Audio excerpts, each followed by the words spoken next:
오늘은 영적 지도자를 통해 교회를 이끌어 가시는 하나님, 그런 주제로 말씀을 전하겠습니다. 미국에서 공부를 잠깐 할 때에 교회론 부분을 공부하는데 교수님이 질문을 하셨어요. 교회는 민주주의냐 신정주의냐? 하나님께서 이제 이 교회를 직접 다스리시잖아요. 목사를 통해서. 신정주의 갖고 그렇게 보면은 또 어떻게 보면 교회에 수많은 일들이 있는데 일들을 목사 혼자 막 결정하는 게 아니라 교회 구성원들, 또 우리 성도님들, 대표들, 이제 장로교는 장로님이죠, 그분이. 원래 이제 장로는 장로교만 있는 건데 다른 교파에서도 다 따라해가지고 다 장로님이 있어요. 감리교도 장로님이 있고, 뭐 침례교도 장로님이 있고, 순복음교도 장로님이 있고. 그래서 이제 이렇게 당회를 구성해가지고 서로 의논을 해서 이제 다수결로 이렇게 민주주의를 결정하는 거냐, 어느 게 더 성경에 가까운 거냐, 이런 걸 이제 질문하고 논의한 적이 있습니다. 그래서 제가 이 부분에 대해서는 제일 처음에 이제 우리 교회 온 지 얼마 안 돼서 몇 년 동안 계속 이 주제로 설교 관련 본문이 있을 때마다 이렇게 말씀을 드린 적이 있어요. 참 머릿속에 교회는 신정주의인가 민주주의인가, 성경은 무엇을 말하는가 한번 생각을 해보시면서 오늘 말씀을 좀 한번 생각해 보겠습니다. 자, 제목은 영적 지도자를 통해 이끌어 가시는 하나님, 이렇게 정했으니까 이게 신정주의를 목사님 말씀하시려나 보다. 선입견은 있죠, 이미 설교를 듣기 전에. 자, 한번 말씀을 보겠어요. 민수기 10장은 이스라엘이 이제 시내산에서 한 1년, 거의 1년 동안, 약 1년이죠, 머문 후에 드디어 이제 하나님의 출발 사인이 있어가지고 출발하는 장면이에요. 그러니까 출애굽기 19장부터 제가 몇 번 말씀드렸죠. 시내산에 도착해가지고, 그러니까 출애굽한 지 한 3달 만에 시내산에 도착을 했어요. 그래서 시내산에서 이제 거기서 머물면서 하나님의 율법을 받지 않습니까? 그 내용이 출애굽기 19장부터 해가지고 출애굽기 끝날 때까지, 그 다음에 레위기 전부 다, 그리고 민수기 1장부터 오늘 10장, 이제 11절부터 보면은 읽지는 않았는데 내일 살펴보려고 그러는데 11절에 보면은 이제 구름이 드디어, 머물렀던 구름이 하늘로 올라가서 떠나는 거예요. 그러니까 한 1년 만에 시내산에서 하나님 율법을 다 받고 1년 쉰 겁니다. 안 간 거예요. 거기서 이제 출발하는 내용이 10장 내용이에요. 10장 내용. 근데 이제 하나님께서 11절에 구름이 증거하기 위해서 떠올라가지고 이제 한 200만이 되는 사람이 다시 행군을 시작하는데, 그 행군을 시작하기 전에 하나님께서 이제 오늘 주신 말씀이 1절에서 10절 말씀이에요. 이제 신호체계입니다. 하나님의 뜻이 모세를 통해 전달되면, 모세와 아론을 통해서 전달이 되는 거죠. 그러면 그것이 이제 모든 사람들에게 다 전달이 돼야 되잖아요.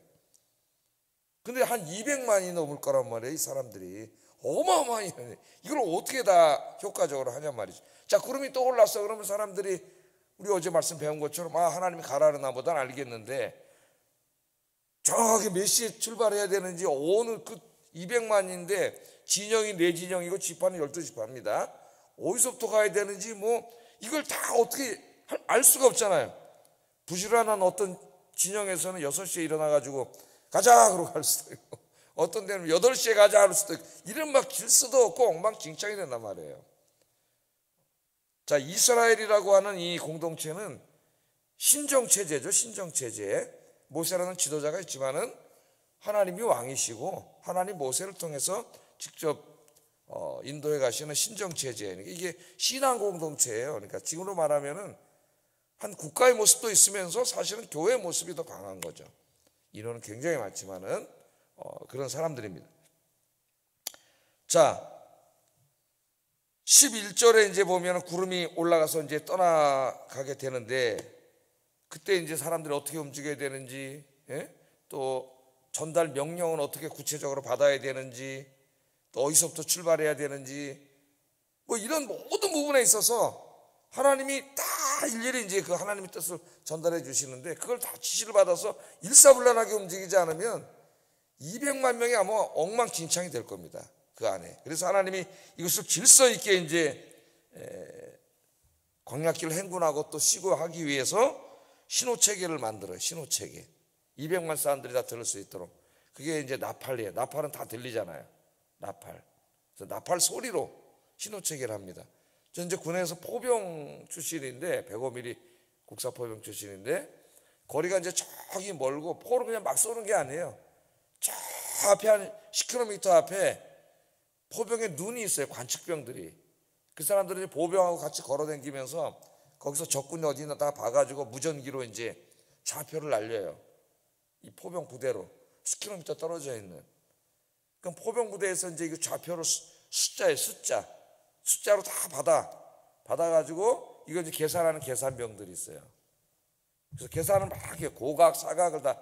사각은 이제 이 수평이고 고각은 이 위아래예요. 이게 다 맞아야 목표에 가서 포물선을 샥 해서 빵 때리는 거예요. 그걸 다 계산해가지고 이제 그거를 각 포들이 쫙 있잖아요. 포반이라. 그걸로 이제 보내줘요. 수치를. 포에다 이 수치를 장입하라. 보내주는 거예요. 그거는 이제 유선이에요. 우리 포병 훈련 나가면은 그 넓은 데도 땅속으로 유선을 다 깔아요. 우리가. 전깃줄을. 그래 딱 묻어요. 우리가 다 전깃줄을 깐다고. 그럼 선으로 이제 불려주면은 그 선에 이제 거기서 전화가 와가지고 평각, 사각. 평각은 이 좌우, 사각은 이제 위아래. 이걸 해가지고 수치를 다 장입해요. 그 다음에 이제 쏘는 거예요. 포를. 예? 근데 저쪽에 수치가 날라올 땐 전화로도 날라오고 또 저쪽에서 막 이제 측각교로 계산해서 날릴 때는 수기로 해요. 수기. 손에 깃발이 있어. 신호체계예요. 말로 해 안 들려. 멀어서. 그러니까 이제 1, 2, 3. 아직도 안 잊어먹었잖아. 4. 5가 뭐더라 까먹었다. 5가 이건가. 6. 에? 아직 까먹었어. 그 다음에 다 까먹었네. 안 까먹었었는데. 그럼 딱 깃발 보고 있다가 이제 2, 3, 6, 7 그럼 딱 장입해가지고 이제 막 이 신호체계. 예? 그 다음에 또 이 관측병들은 멀면은 얘네들은 말을 깃발로 해요. 기역, 니은, 디귿, 아야, 거요가 다 있어. 그래 이거 뭐 훈련할 때 보면 매일 연습해 얻어맞으면서 막 엄청나게 웃깁니다. 막 탁탁탁탁 지네끼리 다 알아요. 신호체계. 이러면 이제 시간 많이 걸리는데 새벽기도. 그러니까 이렇듯이 200만 원 움직이려다 보니까 이걸 질서 있게 이제 사고 안 나고 다 이렇게 움직이기를 하나님 원하시는 거죠. 그러니까 하나님 신호체계를 주시는 거예요. 그러면 일이 굉장히 효율적으로 질서 있게 되는 거죠. 교회 일이 이게 무슨 은혜라고 막 그냥 막 계획도 없이 되는 게 아니에요. 하나님은 그런 분이 아니에요. 창세기 1장부터 보면은 하나님 다 첫째 날, 둘째 날, 셋째 날, 넷째 날 해가지고 다 이 우주가 다 질서 정연하게 돌아가도록 다 계획을 세워서 하나하나 다 하시는 분이 하나님이세요. 요새 그저 자유주의 신학자들의 영향을 받아가지고 진화론자들하고 무슨 유신 진화론인이 있다는 걸 주장하면서 예? 하나님이 첫째 날, 둘째 날, 셋째 날, 넷째 날, 다섯째 날, 여섯째 날 이렇게 다 각각 그 종류대로 만들으셨다 그러는데 그런 게 아니라 진화의 메커니즘을 하나님이 창조하셨대요. 뭐냐면 빅뱅을 통해서 130억 년 전에 우주 폭발을 하고 그 안에서 이제 한 60억 년 전에 지구에서 무슨 아메바가 생기고 단세포 생물이 생겨서 그게 50억 년 이상을 진화해가지고 인간이 되도록 하는 그 전체 설계도로 창조를 하셨다고 하는 말도 안 되는 소리를 하면서 근데 성경에는 분명히 첫째 날, 둘째 날 창조했다고 얘기하잖아요.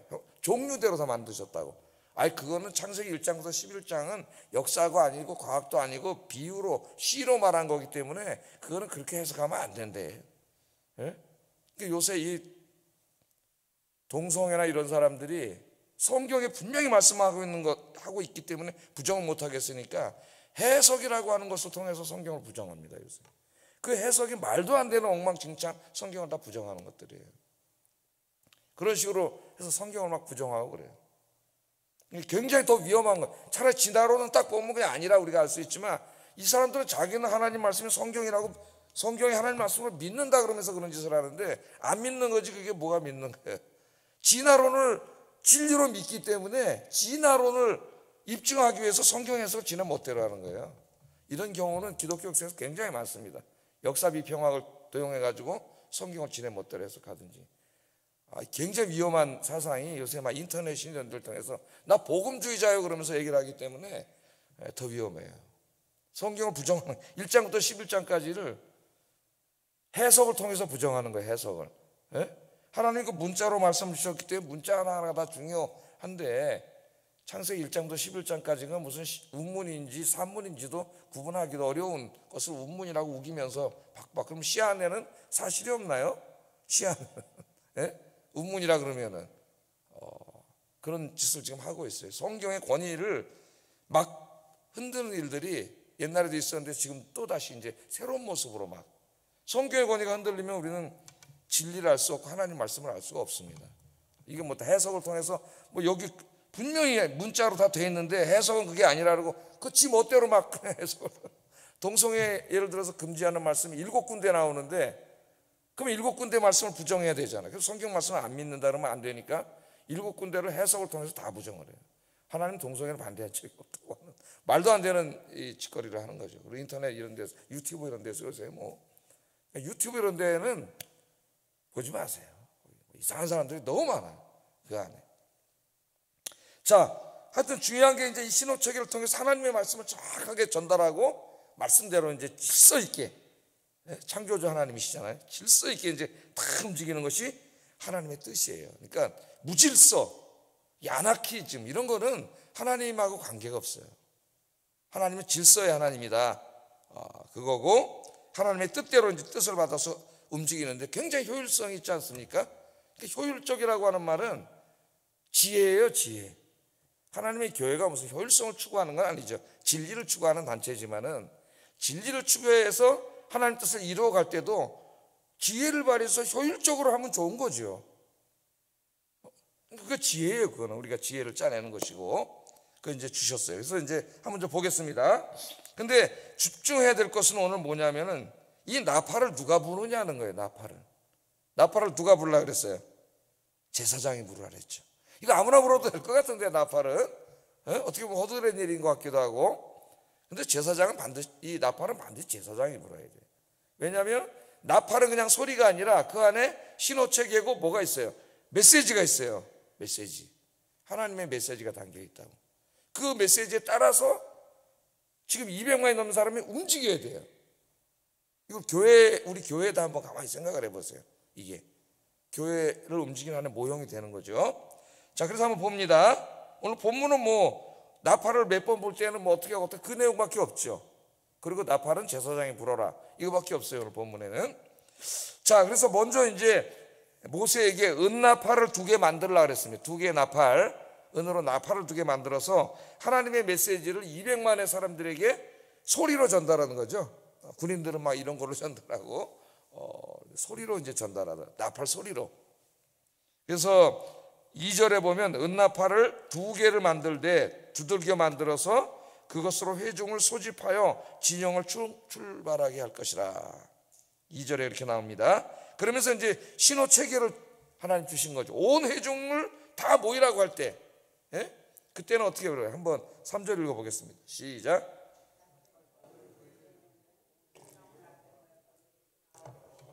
나팔 2개를 불 때, 나팔 2개를 딱 불 때는 이게 무슨 메시지예요?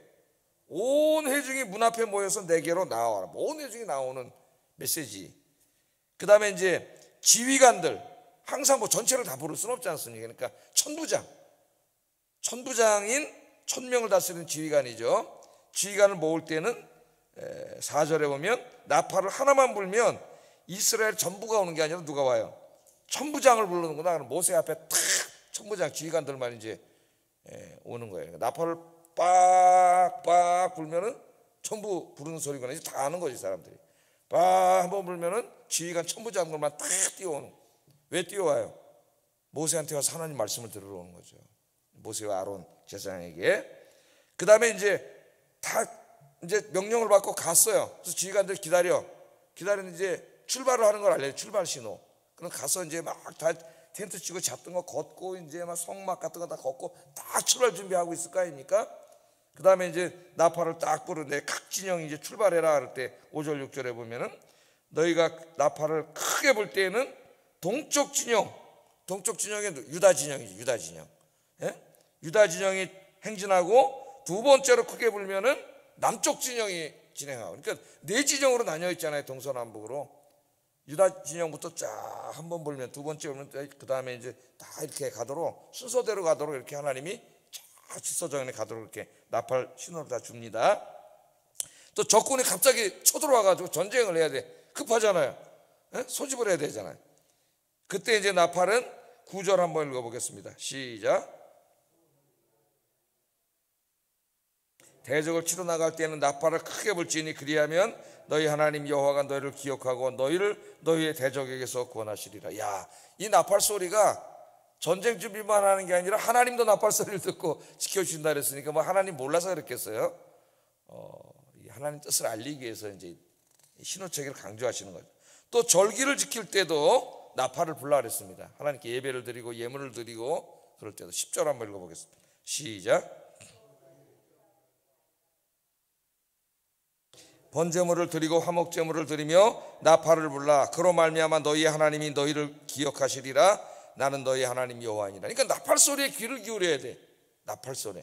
근데 흥미롭게도 마지막에 예수님이 재림하실 때에도 천군 천사와 함께 천군 천사가 나팔을 불고 오신다고 하는 이제 계시록에도 그런 말씀이 있죠. 종말론적으로도. 자, 그래서 이제 나팔은 나팔 소리에 귀를 기울여야 되는데 그게 단지 음악 소리라서가 아니라 메시지가 있기 때문이지. 하나님의 메시지, 하나님의 말씀. 가라는구나, 오라는구나, 절기를 드리는구나, 전쟁 일어났는데 하나님 기도하라는구나. 이게 이제 나팔 소리가 하나님 말씀을 다 전해주는 거예요. 그러니까 이 신앙 공동체는 철저하게 누구의 의지로 사는 거예요? 하나님의 의지, 하나님의 뜻이라 그러죠. 하나님의 뜻에 귀를 기울여. 그리고 그 말씀하신 대로 하면 되는 거예요. 그럼 다 누가 책임져줘요? 하나님 책임져줘요. 할렐루야. 하나님 성경 66권 우리에게 말씀을 주셨습니다. 이상하고 이렇게 성경 말씀대로 살면 다 손해볼 것 같고 바보 같고 그래도 그냥 말씀대로 사시면, 말씀에 귀를 기울이고 말씀대로 살면 누가 책임져 주세요? 하나님 책임져 주세요. 오늘 그것의 중요성을 가르쳐주고, 하나는 이제 제가 아까 말씀드렸듯이 이 나팔은 반드시 제사장이 불어야 된다는 거예요. 8절 한번 읽어보겠습니다. 시작.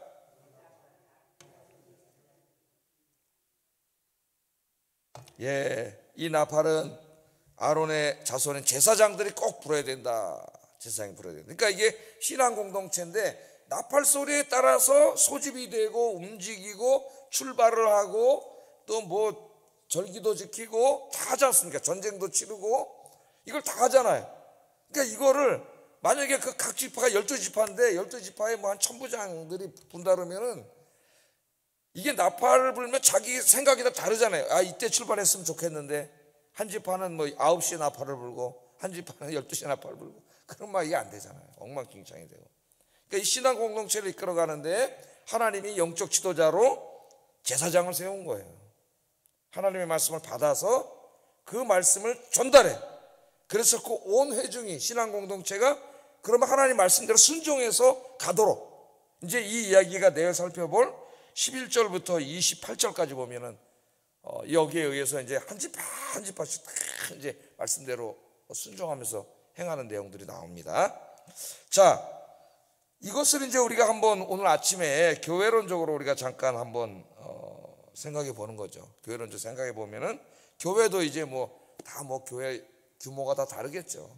교회가 이제 작은 교회든 큰 교회든 중간 교회든 하여튼 교회 안에는 다 있어요. 일이 그 규모가 크냐 작냐 뿐이지 모든 일들이 다 있는 거예요. 교회 안에 그런 일들을 다 해야 되는데, 계시록 1장에 보면은 하나님께서 이제 소아시아 7교회 핍박받는 교회지 않습니까? 황제숭배 거절했다가 이제 무자비한 핍박 속에 있는 7교회고, 그 7교회를 위로하려고 하나님이 이제 요한에게 환상을 보여주셔서 마지막 때에 있을 환상, 또 이 땅에서는 막 핍박과 환란이 있지만 천상의 세계에 이미 구원받은 성도들이 하나님 나라 다 이루어진 천상의 세계를 보여주고 위로하는 이런 이제 내용들이 요한계시록의 말씀인데, 그때 이제 하나님께서 핍박받는 교회를 위로하시면서 이런 말씀을 하십니다. 계시록 1장 19절 20절 한번 읽어보겠습니다. 시작. 내가 본 것은 내 오른손에 7별의 비밀과 또 7 금촛대라. 7별은 7 교회의 사자요 7 촛대는 7 교회니라. 그래서 하나님 부활하신 예수님이 지금 7 금초대 사이를 다니신다 그래요. 촛대는 누구라 그랬어요? 교회죠, 교회. 그 소아시아 7교회 핍박당하고 있는데 혼자가 아니라 부활하신 예수님이 지금 7교회 사이를 계속 다니면서 지키시고 계셔요. 그러면서 예수님이 직접 혼자 다 하시는 게 아니라 다니시는데 각 교회마다 누굴 세워놨어요? 7별을 세워놨잖아요. 7별은 누구라 그래요? 7사자, 교회 사자. 어떤 주석에 보면 이것을 천사라고 해석하는 사람인데 그 말도 안 되는 해석이고, 이건 그 각 7교회에 하나님이 세워놓은 영적인 지도자죠. 편안할 때도 아니고 힘들고 어려울 때 그들이 하나님 앞에 예배하면서 믿음을 지키면서 진리의 말씀을 들으면서 이단들과 싸우면서 신앙을 지키려면은 예수님이 그걸 하기 위해서 누구를 세워놓은 거예요? 각 교회마다 영적 지도자의 목회자들을 다 세워놓은 거죠. 그래서 예수님이 목회자들을 통해서 이 영적인 교회 공동체를 움직여가는 거죠. 그 모습을 계시록이 우리에게 보여주고 있습니다. 그러니까 어떻게 보면은 목사는 이 구약 시대로 말하면 하나님의 나팔수가 돼야 됩니다. 나팔수. 나팔을 제사장이 자기 마음대로 부르면 안 돼요. 제사장은 자기 마음대로 부르는 게 아니죠. 누구의 순종이에요? 하나님의 말씀을 순종 들어가지고 그 말씀을 전달하는 신호체계일 뿐이지. 그러니까 구약 시대에도 선지자들은 자기 마음대로 하면 안 되죠. 어떻게 해야 돼요? 하나님 받은 말씀을 얘기하는 거예요. 받은 말씀을. 하나님 말씀을 전해야지. 구약에도 보면 엉터리 선지자들이 많이 나오지 않습니까? 막 여름에 뺨도 때리고 그래요. 지가 진짜 하나님 계시를 받았다고, 거짓 선지자가. 네가 무슨 하나님 계시를 받았냐? 내가 어제 받았는데 이러면서 여름에 뺨도 때리고 막. 요새 지금 막 이단들이 너무나 많은데. 그러니까 이런 거짓 선지자들도 많이 나오고 막 그러는데 지금 이단들도 많고, 하나님께서 이제 그 목회자를 통해서 딱 지키는데, 목회자가 뭐 자기 마음대로 막 나팔을 불면 이단이지, 이단. 그 마음대로 나팔 부는 게 이단이고, 성경을 지 멋대로 해석한다고 해서 하는 게 지금 동성애 지지하는 목사들, 무슨 아까 뭐 유신 진화론 주하는 목사들, 이런 사람들이 엉망진창 지 멋대로 막 나팔을 부는 거죠. 목회자도 하나님의 말씀에 순종해서 나팔을 불어야 돼. 교역자들이 하나님이 교역자를 통해서 이제 교회를 지키죠. 교회는 진리의 기둥과 터가 되어야 된다 그랬어요. 진리이신 하나님의 말씀이 선포되고 가르쳐지는 것이 돼야 됩니다. 이 진리의 말씀을 누구를 통해서 하나님 가르쳐요? 목사를 통해서 가르치는 거죠. 그럼 목사의 중요한 책임이 여기서 발생하는데, 목사는 늘 기도와 말씀 묵상, 신학 연구를 통해서 하나님의 말씀을 왜곡하지 않도록 엄청나게 준비해야 되지. 목사가 딴 데 정치하러 다니고 지 개인 일 하러 다니고 맨날 이런 것만 하면 언제 여러분 이걸 다 연구하고 해서 이걸 하겠어요? 할 수가 없는 거예요. 하나님의 나팔수가 돼서 하나님의 뜻을 전달하기 위해서는 이 일을 정말 잘해야 돼요. 그 옛날에 그 한 사람이 주석을 쓰면서 그렇게 썼어요. 어쩌면 목사는 하나님의 말씀을 가장 왜곡하는 자일지 모른다.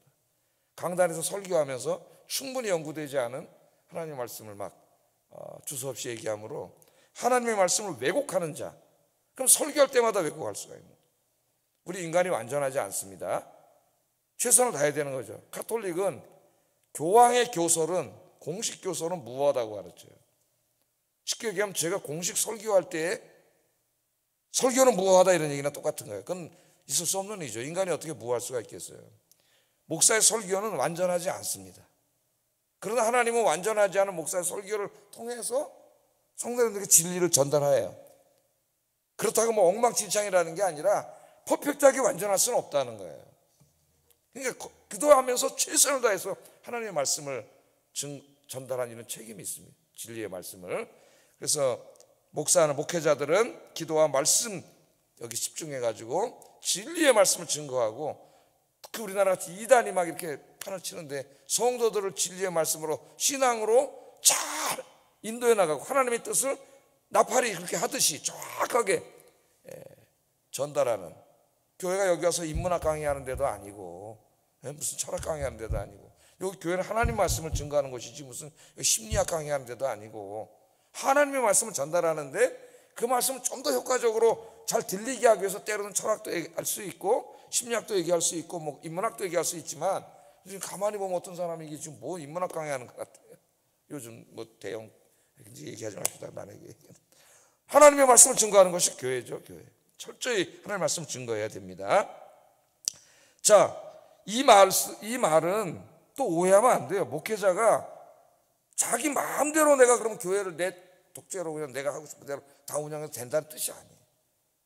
하나님이 교회를 세우시고 교회를 통해 이루고자 하시는 본질적인 사역, 예배를 드린다거나 선교를 한다거나, 이건 교회를 세우신 목적이기 때문에 이걸 허냐 마냐를 당회를 열어가지고 재직회를 열어가지고 결정할 수 있는 일이 아니에요. 그럼 전도합시다 그러는데 당회 열어가지고 예를 들어 그런 일은 없겠지만은, 전도하지 맙시다, 별로 효과도 없는데, 그럼 전도 안 해야 됩니까? 그럼 그 교회는 이미 교회 문 닫아야 돼요. 교회가 아니에요. 왜? 전도하라고 하나님이 교회를 세워놨기 때문에. 그러니까 그 신앙의 본질, 하나님이 교회를 세우신 본질의 문제는 하나님이 목회자를 통해서 이끌어가는 그런 면에서는 신정이에요. 신정주의. 그걸 안 하면 교회가 아니잖아요. 예? 수요예배, 금요기도 요새 금요기도 안 드리는 교회도 많습니다. 요새. 우리 교회 하지 맙시다. 그럼 당회를 아니면 재직회 결정해가지고 손들어가지고 하지 마는 사람이 많네, 금요기도 안 합니다, 이러면 되나요? 이 교회가 뭐가 되겠지? 정치판이 되겠지. 예배는 하나님 예배하는 것이니까 이런 것은 목회자가 하는 것이지만, 교회 안에 그 외에 엄청나게 많은 의사결정이 있어요. 뭐 화장실 이런 거 다 이렇게 부엌 이거 리모델링 할 것이냐, 언제 할 것이냐, 또 언제 우리 나들이는 갈 것이냐, 가면 어떻게 할 것이냐, 회비는 어떻게 하여튼 교회 안에 결정해야 될 많은 일들이 있어요. 그 신앙의 본질이 아닌, 그것을 좀 더 잘 효과적으로 하기 위해서 좀 지혜를 발휘하거나 아니면 어떤 조직을 하거나 이런 것들을 하는 모든 문제들은 민주주의예요. 그건 마음대로 하는 게 아니에요. 왜? 이 교회 구성원 대표들이 있어요. 성도들. 그 대표가 장로님들이에요. 중요한 건 당회에서 결정을 해요. 대의정치야. 국회의원들이 저기서 하듯이 국민들이 일일이 하지 않잖아요. 그래서 그런 부분들은 우리가 민주주의로 서로 의논하고 토론하고 서로 피드백하고 이렇게 운영하는 것이고, 그러나 이 성경의 진리, 하나님이 교회를 세우신 진리는 그건 회의로 결정할 수 없어요. 왜? 여기서 예배 드리지 맙시다, 다수결로 합시다, 그건 말도 안 되는 거죠. 그럼 그 사람 출교시켜야 돼요. 왜? 이 교회는 하나님을 예배하려고 만들어 놓은 것이에요. 그러니까 제 말씀을 이해하시겠죠? 본질적인 교회를 세우신 본질의 문제는 그건 목사 마음대로 해서도 안 되고 하나님의 성경 말씀대로 순종해서 하나님 목회자를 통해서 이끌어 가시는 거고, 그 외에 이제 교회 수많은 다른 일들은 그거는 민주주의입니다. 서로가 의논을 하고 토론을 하고 결정을 해서 합의를 이루어서 교회를 해나가는 것이죠. 그게 이제 은혜로운 교회는 그게 잘 되는 것이고, 은혜롭지 않은 교회는 서로 자기 주장하다 싸우다 교회가 깨지는 거예요. 우리 교회는 큰 교회는 아니지만은 은혜로운 교회예요. 은혜로운 교회. 모두가 이렇게 합의하고 항상 만장일치로 이렇게 잘 의견을 모아서 은혜롭게 하나님의 일을 하는데, 또 이쪽에 한쪽은 또 그냥 막 반대하고 막 이러면 그게 은혜롭지 않잖아요. 주의 일이. 이 두 가지가 다 있음을 오늘 말씀을 통해서 우리가 한번 생각해 보았습니다. 주님 오실 때까지 목회자들은 하나님의 뜻을 구하고 성도들은 목회자와 하나가 돼서, 중요한 거는 하나님이 교회에 맡겨주신 이 예배와 전도의 사명을 목회자와 온 성도가 함께 힘을 합쳐가지고 기도하면서 주님 오실 때까지 감당하는 게 제일 중요하다. 전도는 해야 돼. 신정주의예요. 그러나 이것을 어떻게 더 효과적으로 할 것이며 전도 용법은 어떻게 할 것이며, 이건 지혜예요. 이거는 목사 마음대로 할 필요가 없는 거죠. 더 좋은 지혜가 있는 사람이 많아요. 다 들어가지고 좋은 지혜를 다 모아서 복음사 이게 제일 효과적으로 효율적으로 될 수 있도록 그걸 모으는 게 지도력이에요. 지도력. 우리 아영교회가 오늘 목회자들은 이 나팔수, 하나님의 진리의 말씀을 전달하는 그런 사람들에게서 힘쓰고, 우리 성도님들은 다 함께 힘을 합쳐서 하나님의 영광을 위해서 일하는 일에 힘쓰는 아영교회 되기를 주의 이름으로 축복합니다. 기도하겠습니다.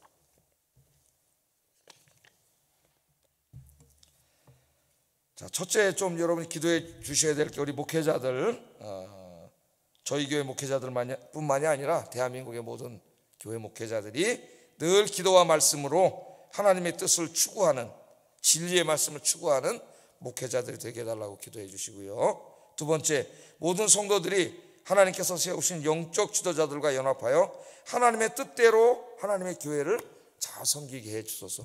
기도하겠습니다. 사랑하신 아버지 하나님, 오늘 이제 200만이 넘는